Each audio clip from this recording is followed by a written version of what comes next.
The adverse effects of climate change are already being experienced in Guyana.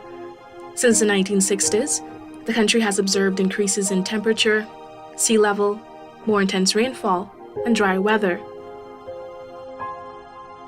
More recently, Guyana suffered from an unprecedented nationwide flooding. This climate event affected over 20,000 farmers and 60% of our GDP. Building systems that protect against climate change and biodiversity loss is key to Guyana's prosperity, and the Low Carbon Development Strategy, LCDS 2030, does exactly this. Specifically, the LCDS will address environmental damage and loss through climate adaptation and resilience. This means building climate-resilient agriculture systems, developing climate risk assessment and insurance, enhancing sea defense, expanding mangrove restoration, strengthening drainage and irrigation systems, and supporting public health adaptation to climate change. Be part of LCDS 2030 and share in the vision of a global model for environmental integrity, one that assures thriving economic and social development, all within a low-carbon pathway.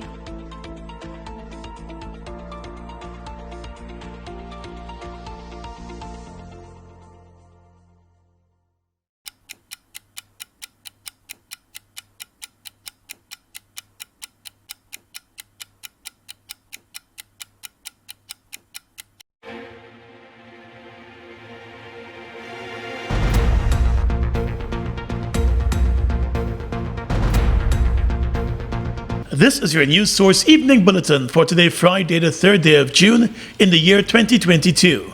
I'm Gordon Mosley, thanking you for joining us, and here is what we're tracking tonight.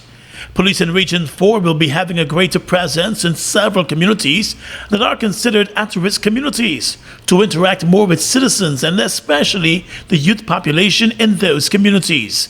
Commander of Police Regional Division 4A Assistant Commissioner Simon McBean said officers are already on the ground in those communities, having one-on-one discussions with residents to ascertain what are some of the challenges that those communities are facing. As we speak, there are efforts being made to have our scout groups and our youth groups active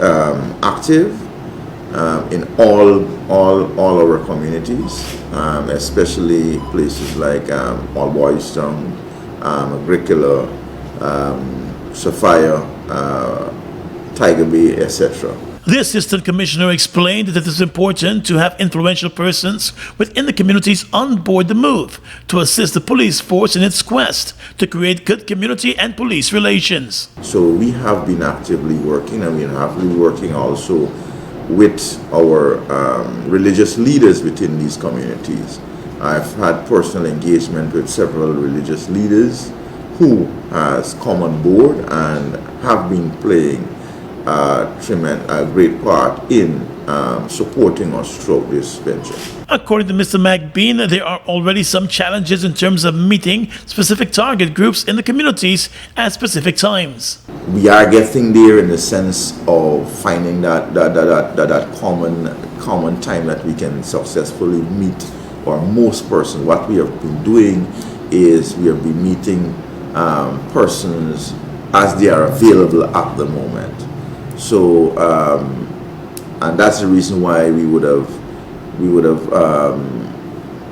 are piggybacking on the religious community and other community leaders so they can help us in organizing that thing, because what we're trying to have is a working group within each community that can sit with us and make decisions as it relates to improving the quality of life within those communities. The Guyana Police Force has been working to improve its image in many communities across the country. The Acting Police Commissioner Clifton Hicken has been hosting community meetings to assure citizens that the police force is there to protect them. More news coming up in just a moment. How fast is fiber? Think fast. GTT Fiber has 3 packages with download speeds of 50, 100, and 150 megabits per second. That's fast enough to stream movies and music, to chat with Gran and Fran, to study, and more. What would you do? Upgrade to GTT Fiber today and don't get left behind tomorrow. Doors and windows, Republic. Rooms and more, Republic. A brand new rug on the floor. Come to Republic, come to Republic. Whatever you need, you got it. Come to and get your mortgage. Live the dream with Republic. 95 to 100% financing, 50% waiver of negotiation fees, plus one lucky person gets their mortgage paid in full. Turn someday into today. Talk to Republic Bank about your low-cost mortgage today.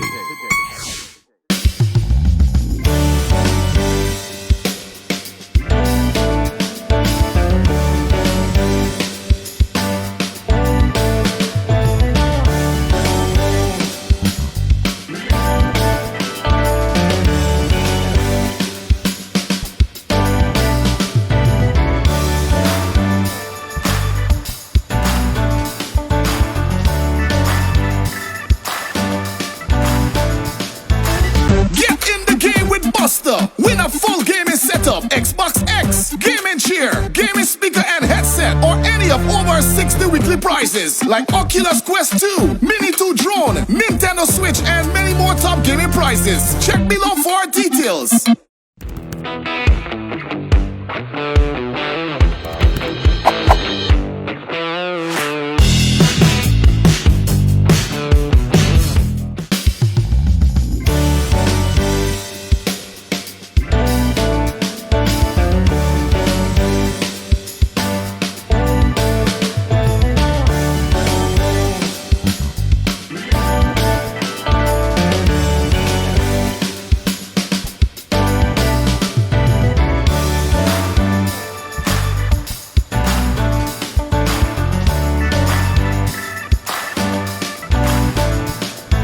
The International Monetary Fund has cautioned the Guyana government to be mindful of the pace of its public investment program.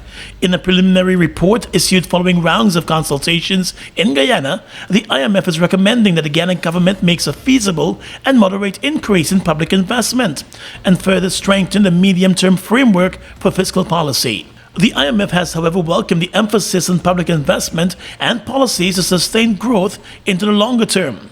The recommendations of the IMF mirror the concerns of several civil society groups that raise concerns about the pace of the country's infrastructure development without proper oversight. The IMF staff urged caution in determining the pace of ramping up public investment. While pressing development challenges still face the country, it said a large surge in public investment could add inflationary pressure, affect the competitiveness of the non-oil economy, lead to an eventual loss in foreign exchange reserves, and might not be sustainable over the medium term. The IMF has also urged the authorities simultaneously to strengthen the capacity to manage public investment based on recommendations from the 2017 Public Investment Management Assessment Report. The IMF has been making recommendations for the country's oil and gas sector in recent months.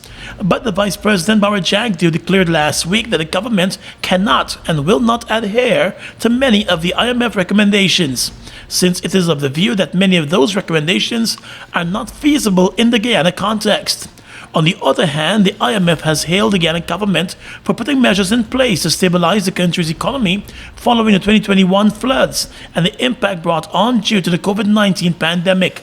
The body said the Guyanese economy was negatively impacted by the pandemic and 2021 floods, but has recovered well, supported by the oil boom and policy actions.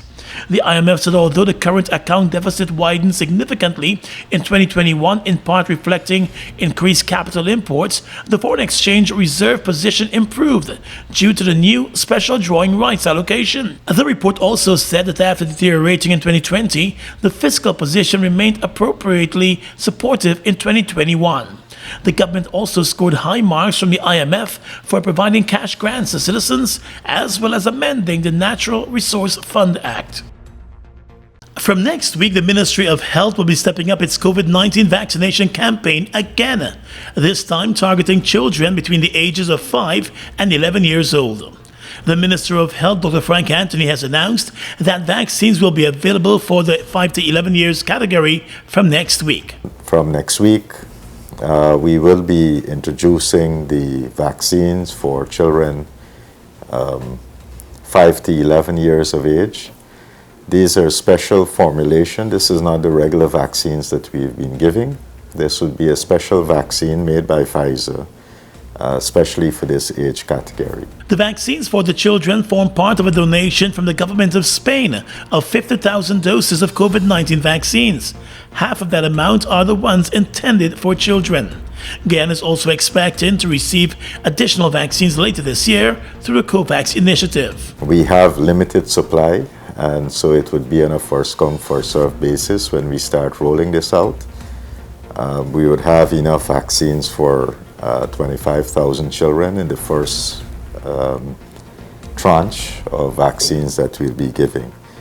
So those persons who are interested, they would have to make sure that they come out early and get the vaccines for their children. The vaccination drive comes at a time when the vaccination rate has slowed down in the country. Since Guyana lifted most of the COVID-19 restrictions, the vaccination numbers have been moving slowly. The minister said there are many children who contracted COVID-19 over the past 2 years, and he would like to see the children population better protected. And part of the difficulty here has been the need for permission from parents. So if a young person does not have permission from their parents, we cannot vaccinate them. And so these numbers have remained relatively low. The Ministry of Health is reminding persons that the best bet against COVID-19 is to be fully vaccinated. COVID-19 has been on the increase in Guyana over the past 2 weeks. Let's tell you now that the husband of murdered high school teacher Omega Alt has been arrested in connection with the crime. The murder suspect, Clarence Farley, who was wanted by the police for questioning in connection with his wife's murder, was arrested last evening at a hotel in Caribbean, Berbice. His arrest came 1 day after his wife's body was laid to rest. The partly decomposed body of the 39-year-old home economics teacher was found in her Crane West Coast of Marara home last Friday.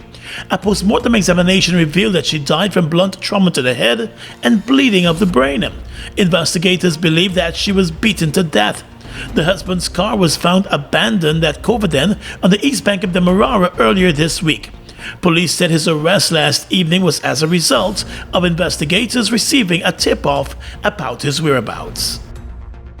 An East Rheinfeldt husband and wife were arrested by the Customs Anti-Narcotics Unit on Thursday after a search of their home unearthed a quantity of ammunition and marijuana. In a statement, Kanu said it was conducting an operation in Guinea Plain, East Rheinfeldt, and during a search of the home of Julian Aaron and Denise Aaron, 130 rounds of various types of ammunition were found, along with more than 3 pounds of marijuana.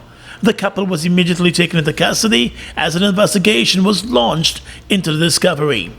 Kanu has been moving into a number of communities in its efforts to root out drug trafficking and the narco trade. 6 months after he was charged for alleged misconduct in public office, former Minister of Finance Winston Jordan will finally see the start of his trial, as his case has now been assigned to a new magistrate. The Chief Magistrate Anne McLennan and Senior Magistrate Shirley Isaacs had both recused themselves from hearing the matter.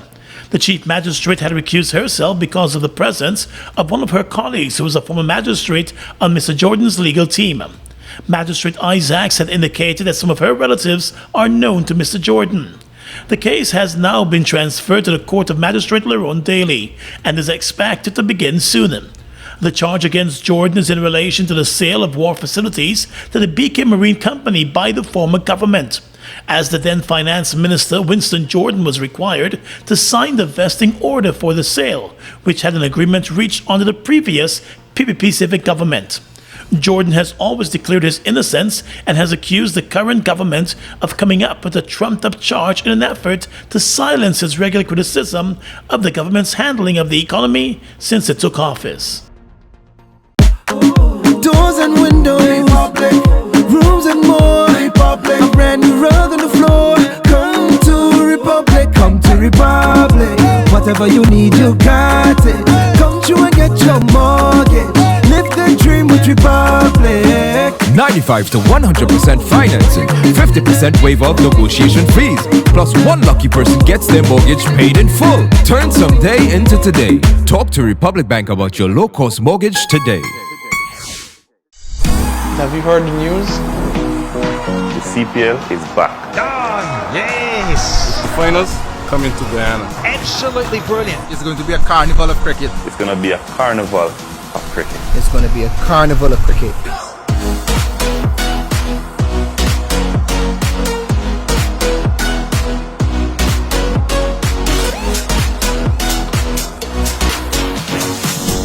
See you there.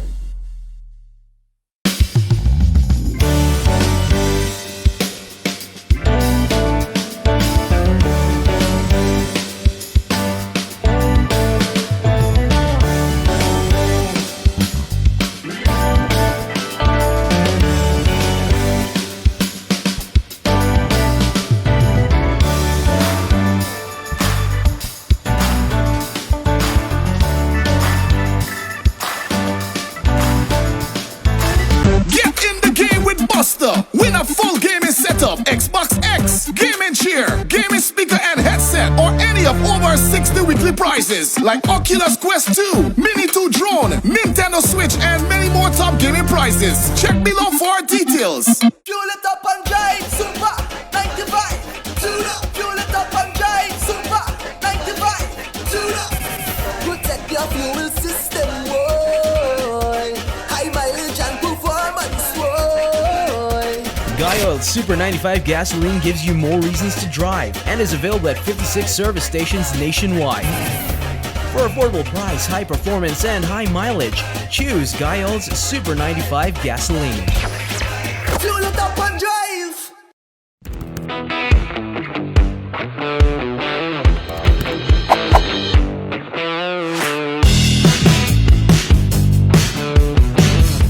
Across the region tonight, the government of Trinidad and Tobago has rejected a proposal from the University of the West Indies St. Augustine campus for an increase in tuition fees. The proposal for the increase came in response to the government's intention to implement a 10% reduction in its subvention to UWI for the 2022-2023 academic year, a cut of over $50 million from the current subvention of over $500 million a year. However, government is not in support of a fee increase and has asked the campus executive to review its expenditure, paying close attention to the number of courses it offers as well as the size of its enrollment in order to operate within the budget. The Minister of Finance in Trinidad and Tobago said one of the problems was that enrollment at St. Augustine was in excess of 16,000 students, and campus had over 300 course offerings. Rescue workers in Colombia are working against the clock to save 14 coal miners who have been trapped deep underground since Monday. The men were cut off after an explosion thought to have been caused by a buildup of gases ripped through a tunnel. The expansive wave of the blast hit one miner on the surface, who has since died from the burns he sustained. Mining accidents are not uncommon in Colombia, with 148 deaths recorded last year. Relatives of the miners have been holding a vigil by the banks of a little stream not far from the main entrance to the mine site. Officials and rescue workers have given different estimates as to the depth of which the men are trapped.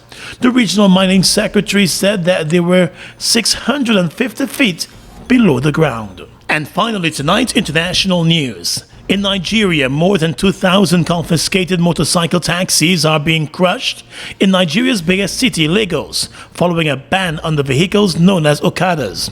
The move comes following the lynching of a man by suspected riders last month, which sparked outrage. The 38-year-old sound engineer was killed in the upmarket Lekki neighborhood after a disagreement over fares. His death sparked outrage and forced authorities to act. The man's wife was distraught and left questioning how she will be able to support her two children.